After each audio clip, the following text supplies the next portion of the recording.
Hello and welcome. आज का हमारा टॉपिक है methods of collecting secondary data. हमने प्राइमरी डेटा पढ़ा है कि प्राइमरी डेटा क्या होता है, ठीक है। हमने ये भी पढ़ा है कि सेकेंडरी डेटा क्या होता है। हमने ये भी पढ़ा कि जो प्राइमरी डेटा है उसको कलेक्ट करने के लिए क्या मेथड्स हम यूज़ करते हैं। हमने ये भी पढ़ा कि जो क्वेश्चनायर्स होते हैं वो क्या होते हैं, वो सब हमने पढ़ा पिछले वाले लेक्चर्स में। आज हम पढ़ेंगे सेकेंडरी डेटा हम कहाँ कहाँ से ला सकते हैं, ऐसे कौन से सोर्सेज हैं। ये बिल्कुल बहुत आसान है। इसमें से अब आप देख लीजिए, आपकी स्क्रीन के सामने ही है।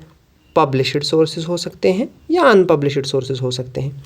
अब पब्लिश्ड सोर्सेज में कौन से सोर्सेज आएंगे, जैसे गवर्नमेंट पब्लिकेशन। अगर आपको अपनी रिसर्च के लिए कुछ डेटा चाहिए जो कि रिलायबल है बहुत ज़्यादा, तो आप सबसे पहले प्रेफर करोगे गवर्नमेंट पब्लिकेशन, ठीक है। गवर्नमेंट पब्लिकेशन रिलायबल होगी और आपको यहाँ पर बहुत ज़्यादा आपका जो फाइनेंस है या जो आपकी जो रिसर्च होगी वो बहुत ज़्यादा इकोनॉमिकल होगी। आपको ये सेकेंडरी डेटा जो चाहिए अगर आप गवर्नमेंट पब्लिकेशन से लोगे, क्योंकि जो गवर्नमेंट होती है उसे ऑब्वियसली किसी स्कीम को लॉन्च करने के लिए, या मतलब जो सर्वे करती है, सेंसस करती है, अपने फंड्स को सही तरीके से एलोकेट करना, इकोनॉमी में चीज़ों को देखना, एनालाइज करना और उसी हिसाब से फिर इकोनॉमी को चलाना, या बाकी चीज़ों के लिए भी जो है गवर्नमेंट आए दिन कोई ना कोई रिसर्च कर ही लेती है, ठीक है। और जैसे कि आपके पास स्टैटिस्टिकल एब्स्ट्रैक्ट ऑफ इंडिया है, ठीक है, मंथली एब्स्ट्रैक्ट ऑफ इंडिया है, ये आता है एनुअली ये वाला, और ये आता है मंथली, ठीक है। एब्स्ट्रैक्ट ऑफ एग्रीकल्चरल स्टैटिस्टिक्स है, Indian trade journal, labour gazette है। तो पब्लिश्ड सोर्सेज में सबसे पहले आपके पास आ गया गवर्नमेंट पब्लिकेशंस, ठीक है। उसके बाद आता है गवर्नमेंट का ही रिपोर्ट्स ऑफ कमीशन या कमेटीज़। ये ज़रूरी नहीं है कि ये गवर्नमेंट का ही होगा, ये ऑब्वियसली दूसरे पार्टीज़ का भी हो सकता है, प्राइवेट पार्टीज़ का भी। तो मैंने इससे पहले बोला, अगर कोई आपको फॉर एग्ज़ाम्पल कोई स्कीम लॉन्च करनी है, कोई बिल पास करना है, तो उसके लिए पहले गवर्नमेंट देखती है। आपने देखा होगा कि जीएसटी जब लागू हुआ तो उसके लिए कैलकर कमीशन जो है, कैलकर फोर्स जिसे हम बोलते हैं, उन्होंने अपनी रिपोर्ट में बताया, उन्होंने अपनी रिपोर्ट दी और उसी रिपोर्ट पे हमने अमल करके जीएसटी को इम्प्लीमेंट किया, ठीक है। तो वो जो होती हैं वो डेटा, वो जो उन्होंने सर्वे की है या वो जो उन्होंने रिपोर्ट्स दी हैं, तो उन रिपोर्ट्स के आधार पर ही आगे बढ़ा जाता है, ठीक है। और वो हमारे लिए क्या बन जाती है, सेकेंडरी डेटा, और वो बहुत रिलायबल भी होती है। तो भाई साहब वही है, वो पब्लिश भी होती है ऑब्वियसली, तो वो क्या बन जाएंगी, published source of secondary data, ठीक है। That is one of the methods of collecting secondary data and published. तीसरा बेसिकली जो है वो है क्या, ट्रेड एसोसिएशन या चैम्बर्स ऑफ कॉमर्स जो है इंडिया में, उनकी रिपोर्ट्स, जैसे कॉटन मिलर्स फेडरेशन। ऑब्वियसली ये बहुत ज़्यादा ऑब्वियस है कि ऐसे ये लोग सर्वे क्यों करेंगे, ठीक है, ये लोग सर्वे क्यों करेंगे। जूट मिलर्स एसोसिएशन सर्वे क्यों करेगी, federation of Indian chambers of commerce जो है ये सर्वे क्यों करेगी, ठीक है। ऑब्वियसली फॉर इकोनॉमिक्स देखना है भाई, एनालाइज करना है जो प्रॉपर एलोकेशन है फंड्स की, या मेरा नुकसान हो रहा है या फ़ायदा आ रहा है, ठीक है, हम ट्रेड डेफिसिट में हैं, ठीक है, तो क्या हो रहा है एक्चुअली में।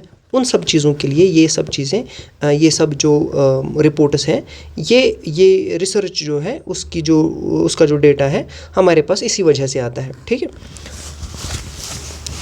स्टॉक एक्सचेंजेस, ये सब चीज़ें। इसके बाद जर्नल्स एंड पेपर्स, आपने देखा होगा जो पीएचडी जो करते हैं वो अपना जो पेपर छपाते हैं, तो एक बड़े जर्नल में वो आएगा, ठीक है, या किसी न्यूज़पेपर में भी कोई आर्टिकल देखा होगा आपने, फिर वहाँ पर आपने देखा होगा कि किसी ने कोई रिसर्च की है, उसमें वो डेटा दे रहा है, ठीक है, उसने कहीं और से लाया होगा मे बी, ठीक है, तो वो आपके लिए ऑब्वियसली क्या बन जाएगा, सेकेंडरी डेटा। तो ये भी एक मेथड है, ठीक है, सेकेंडरी डेटा कलेक्ट करने के लिए।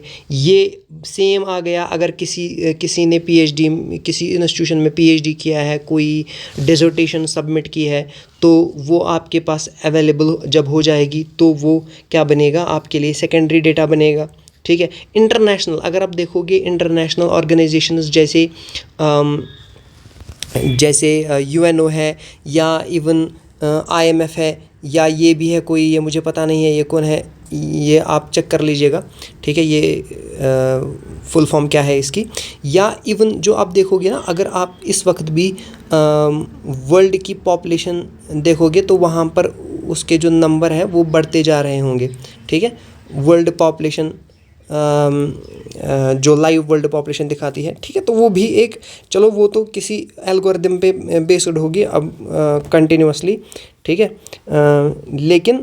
लेकिन आपको ऐसी भी वेबसाइट्स मिलेंगी जो आपको ये दिखाएंगी कि कब और कहाँ पे कितनी पॉपुलेशन हुई, किस ईयर में ज़्यादा हुई, किस ईयर में कम हुई, ये सब, ठीक है। नियोनेटल जो है वो कितनी बर्थ्स या डेथ्स हुई, किस देश में, किस एरिया में एक्चुअली, वो सब चीज़ें भी दिखाएंगी, ठीक है। तो ये सब चीज़ें क्या है, ये आपके लिए पब्लिश्ड है, ठीक है। अगर इंटरनेट पे भी आएगी तो वो पब्लिश्ड ही कहलाएगी, ठीक है। इसके बाद अनपब्लिश्ड सोर्सेज। अनपब्लिश्ड सोर्सेज में आपको ये यहाँ पर बोल रहा है कि सभी ज़रूरी नहीं है कि जो सभी का सभी डेटा होगा वो पब्लिश्ड होगा, ठीक है। It is not necessary. कोई ऐसा इंस्टीट्यूशन होगा जिसको ज़रूरी नहीं था, उसको अपने अंदरूनी मामले के लिए क्या करनी थी, रिसर्च करनी थी, ठीक है। तो उन्होंने क्या किया, उन्होंने उस डेटा को पब्लिश नहीं किया, अपने पास रखा, ठीक है। तो वो जब डेटा बन जाएगा वो अनपब्लिश्ड ही होगा, ठीक है। इसी तरह से बहुत सारे और भी, जैसे किसी प्राइवेट ऑफिस में, किसी इंस्टीट्यूशन ने, किसी स्कॉलर्स ने, किसी गवर्नमेंट में भी ऐसा होगा कि डेटा जो है पब्लिश नहीं किया जा रहा, ठीक है, तो वो अनपब्लिश्ड डेटा है, ठीक है। लेकिन इसके बगैर और भी चीज़ें आती हैं जिनको मैं यहाँ पर जैसे कि आपके पास आएगा बायोग्राफी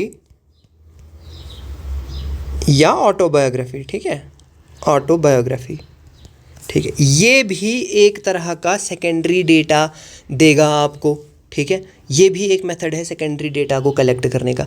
किसी ने बायोग्राफी, यानी अगर आपने किसी की ज़िंदगी के बारे में कुछ लिखा है, मतलब ठीक है, आपने किसी की ज़िंदगी के बारे में, उनकी डेवलपमेंट के बारे में लिखा है, ठीक है, तो वो कहलाएगा बायोग्राफी। ऑटोबायोग्राफी, अगर आप खुद, ऑटो मीन्स सेल्फ, अगर आप खुद अपनी लाइफ के बारे में लिखोगे, ठीक है, तो वो कहलाएगा ऑटोबायोग्राफी। यहाँ से भी अगर आप कुछ डेटा अगर आपको चाहिए अपनी सर्वे के लिए, अपनी रिसर्च के लिए, तो आप यहाँ से भी डेटा ला सकते हो। तो ये भी एक ज़रिया है क्या, सेकेंडरी डेटा को कलेक्ट करने का। इवन लेटर्स, उर्दू में एक टॉपिक आता है गालिब के खतूत, ठीक है, यानी लेटर्स ऑफ गालिब और letters by Ghalib, letters by Ghalib और लेटर्स ऑफ गालिब, ये डिपेंड करता है, ठीक है।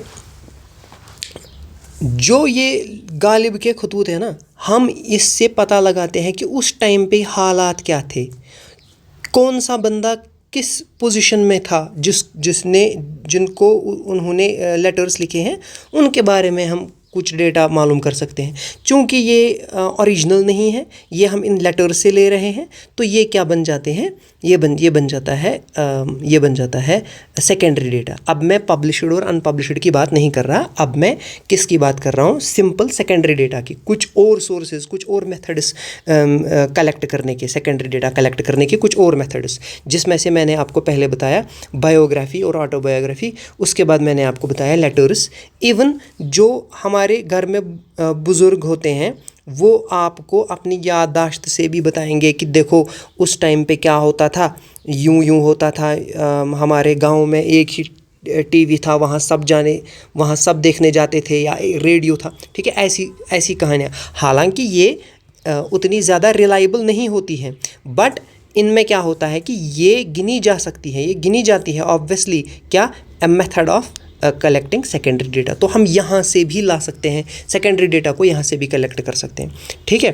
तो ये सब रहे आपके methods of collecting secondary data. अब सेकेंडरी डेटा में क्या बचा है, अब हम ये चीज़ भी पढ़ेंगे, हालांकि ये इसके साथ पूछा जा सकता है, हम ये चीज़ भी पढ़ेंगे, precautions in the use of secondary data. हमें किन बातों का ख्याल रखना है जब हम सेकेंडरी डेटा को कलेक्ट करेंगे, ठीक है, या यूज़ करेंगे।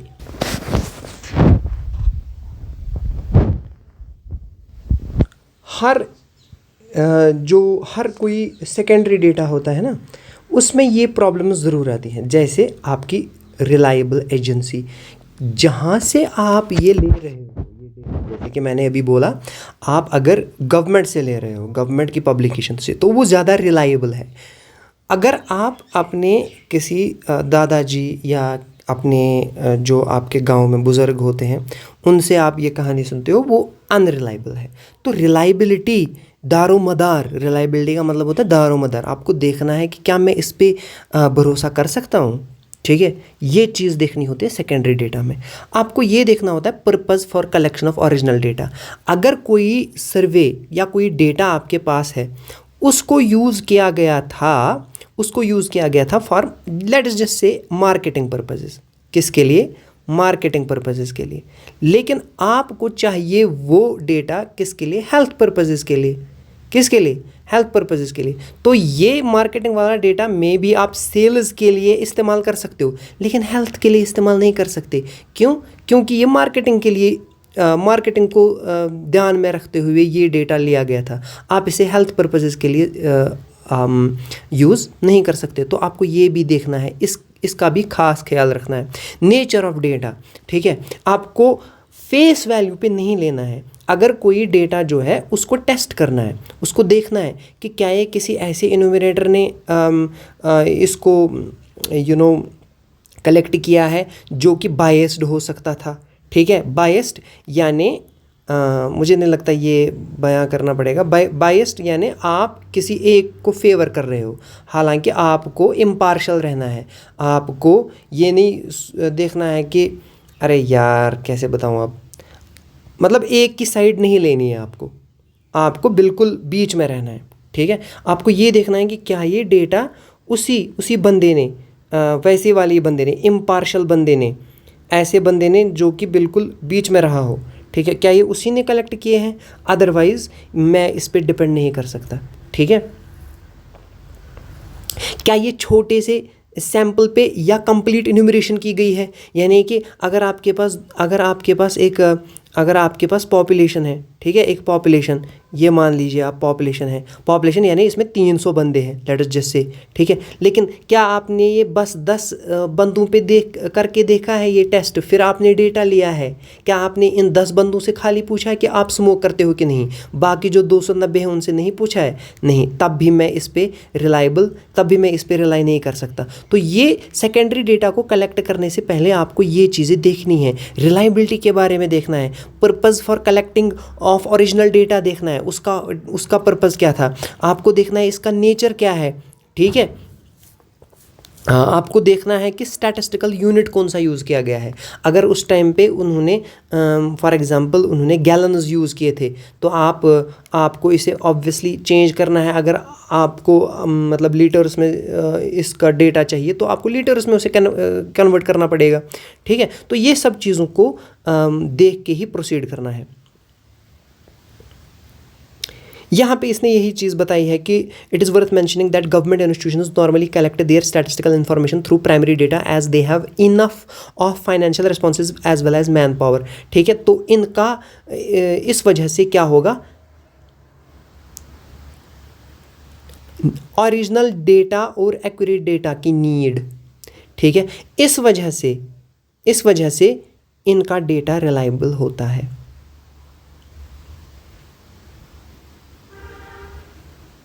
और हमें चाहिए कि हम पहले गवर्नमेंट वाले या जिन्होंने इसमें बहुत ज़्यादा फाइनेंशियल और मैन पावर लगाया है, फाइनेंस और मैन पावर ज़्यादा लगाया है, हमें चाहिए कि हम मतलब इन्हीं को पहले अप्रोच करें, ठीक है। चलो पढ़ लेते हैं क्या है।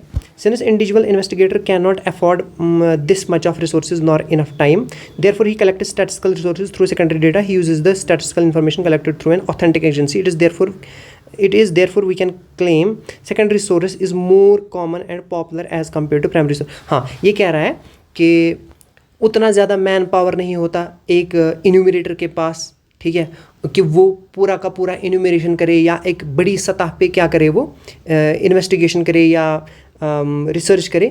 तो वो क्या करता है, यही बना बनाया डेटा जो होता है गवर्नमेंट का, जो कि रिलायबल होते हैं या बाकी इंस्टीट्यूशंस का, वो यही यूज़ करते हैं। इस वजह से क्या होता है, जो सेकेंडरी डेटा है वो मोर रिलायबल होता है। यूनिवेरिएट और बाईवेरिएट डेटा आपके सिलेबस में नहीं है, हम बिल्कुल एक टाइट मैनर में पढ़ेंगे क्योंकि अब टाइम भी कम है, ठीक है। इसके बाद हमारा नेक्स्ट टॉपिक होगा I think compilation and tabulation of data.